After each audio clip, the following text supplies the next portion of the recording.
Hi guys, welcome back to my channel. I really don't like saying that, honestly. I really don't.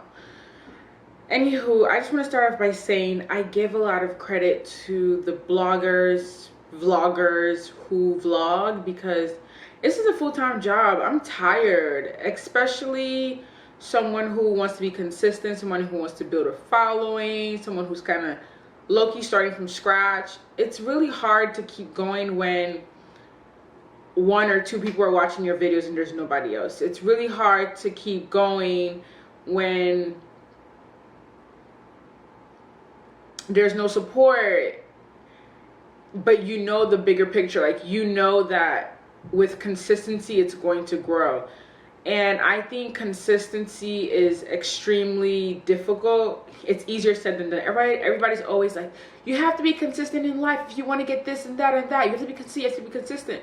But nobody ever talks about how hard it is to be consistent, how sometimes you want to give up, how sometimes you don't feel as though this might be meant for you, how sometimes you feel nobody sees your vision. So consistency is extremely hard, and it is difficult every weekend to post and make sure the thumbnail is right, make sure everything is edited. It's not as easy. So I really want to start off this video by giving a quick clap for all the YouTubers, the coming up YouTubers, the content creators, people who have been doing this for a long time, people who are starting off.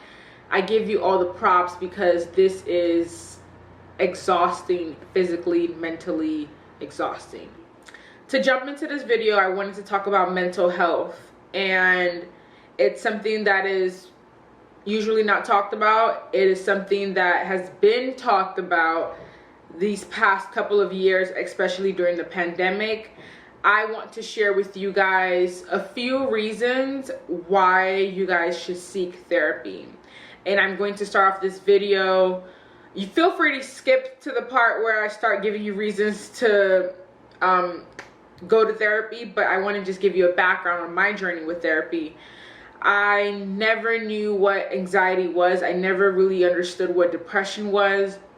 I didn't know if I was feeling down and up one day. I didn't know if I was flustered in my stomach, or if I felt this hard knot on my chest, if that was anxiety before I did something. I didn't know that me being sad, I just didn't know my emotions. I didn't know how to read my emotions. I went through, during the start of the pandemic, I went through like a really tough time in understanding myself and my emotions and my feelings and what that meant, because I grew up in a Nigerian household. We didn't speak about therapy. We didn't know what that was. We didn't speak about mental health. It's not something, I don't think my parents knew about it or spoke about it. It's not something that I was raised in. So I was just completely unaware. And I feel as though as I'm getting older, my generation is starting to teach me what mental health is all about. So during the pandemic, I was going through a lot of emotions. Something had happened, and I decided, and my friend was like, oh, she's doing therapy, and she recommended her therapist to me. And I reached out to her therapist and I said, I just need to talk to you. Through that conversation, I had the most fruitful therapy sessions. It was she was knocking down walls I didn't know was there. She was peeling off layers I didn't know that could be peeled. We talked about things that I didn't even know that should be discussed, and she would always relate it. She would say, okay, well, if this is happening, it's because this is the root of why this is happening. So she would peel all these layers to find out why the root was, and I found it very relieving. I felt stress was lifted off of my shoulder. And when I was happy, I would tell her. When I was sad, I would tell her. When I was full of emotions. And there were some times I would go to my therapy sessions and I would just cry, and I wouldn't know why I was crying, and she would tell me, she would help me. And before my therapy sessions, I would have a lot of anxiety. Like, I couldn't breathe. I would have to go outside and get air. and I didn't know why I was so anxious, and I didn't know it was even called anxious. And she was like, oh no, you're having anxiety before our conversations. And she would say, what is making you feel so tight? Why are you so nervous? So I just thought it was a very great thing. And one thing that my therapist, that I tell everybody, is that one thing she told me, and that I like to tell everybody, is that people know how to be by themselves but not with themselves. And I took that and ran with it, and it's something that has helped me throughout my life. So I just wanted to share, if it's one person or two people that watch this video, and if you watch it to the end, I want to share with you some tips and reasons why you should seek therapy. I have some notes on the side. If I look to the side, it's because I am reading my notes. So why should you seek therapy? If you're going through grief, anxiety, depression, trauma, addiction, or relationships, that is the perfect reason to seek therapy. And that's normally the situations why people seek therapy. But I always say, even if you're not going through any of that, even if you're happy in life, it's so great to have somebody to speak to, because you are releasing a lot of stress, a lot of anxiety, a lot of confusion and worry out of your mind. If you're somebody like me, I think a lot, and my thoughts keep me up at night.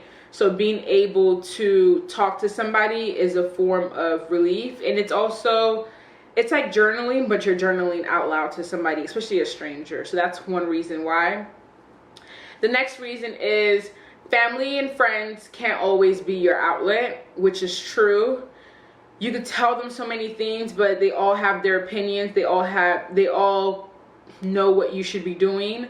And I feel as though it's just way better to have somebody that doesn't know you, that does not know your friends, your family. Somebody you can spill all the beans to help you figure out your situation. And number 3, self-care. It's a form of self-care. We take care of our physical, we need to start taking care of our mental. We need to start taking care of our mental health, and people disregard that all the time, but it's a form of self-care. It should be part of a routine. It should be part of your routine. I desperately want to get back to therapy, but I have to pay out of pocket for mine. That's another story.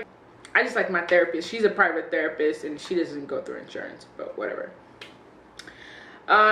Seeking therapy gives you a chance to find meaning to every single thing.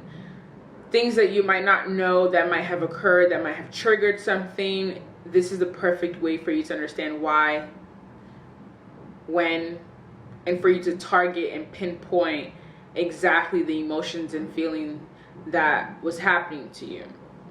And last but not least, seeking therapy helps you discover new coping strategies.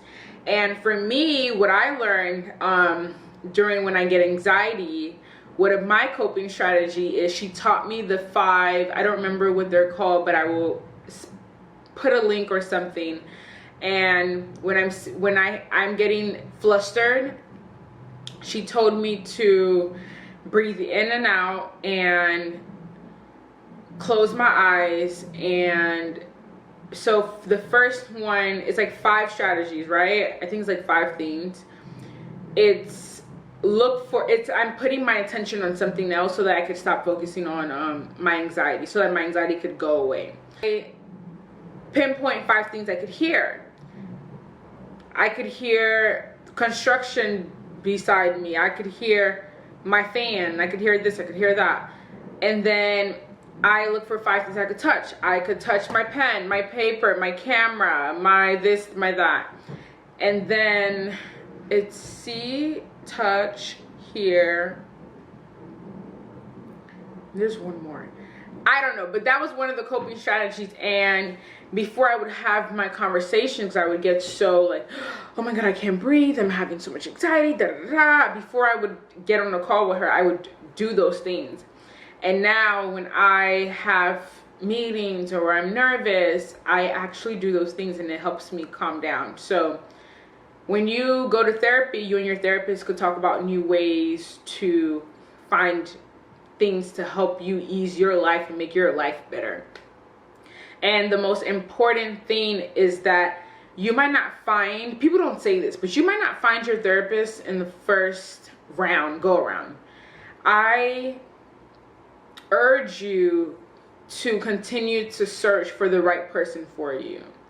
I urge you to seek a therapist. I urge you to go through, it's a process, you guys. Like, everything in life is just work. It's going to take a lot of effort from you to find the right therapist, but I promise you, once you find the right therapist, you will not be disappointed.